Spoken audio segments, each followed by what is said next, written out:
In 1494, Christopher Columbus was still on his evil expedition throughout the Americas, and he landed in a place known as Jamaica, also known as Jamaica.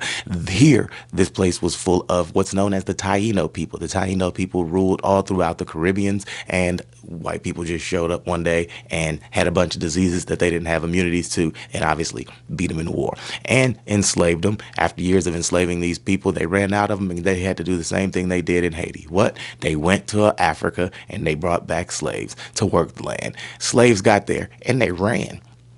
Yup. Didn't know that was going to happen. They lost like half of them. Like, they was just like, as soon as they touched land, they was like, oh, this is why the Jamaicans are fast, because I assume the fastest ones all survived slavery.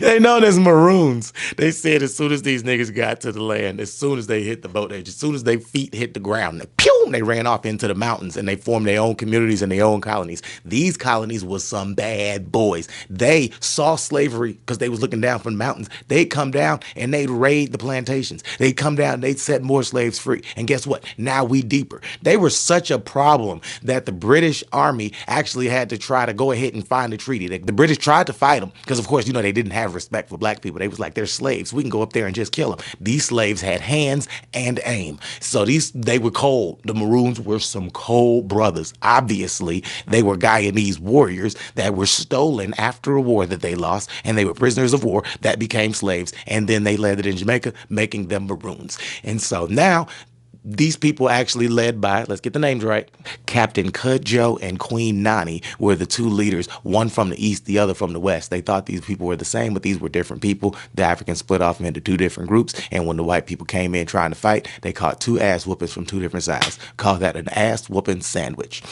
Eventually, they had to settle with these people. In 1734, they were given a two-sided treaty. This treaty said that we will give you land, we will allow you to be free, but if our slaves fight, you got to fight the slaves. And they said, okay, because we tired of fighting you niggas, and they went their way. In 1760, a man named Tacky, a warrior and a slave and warrior,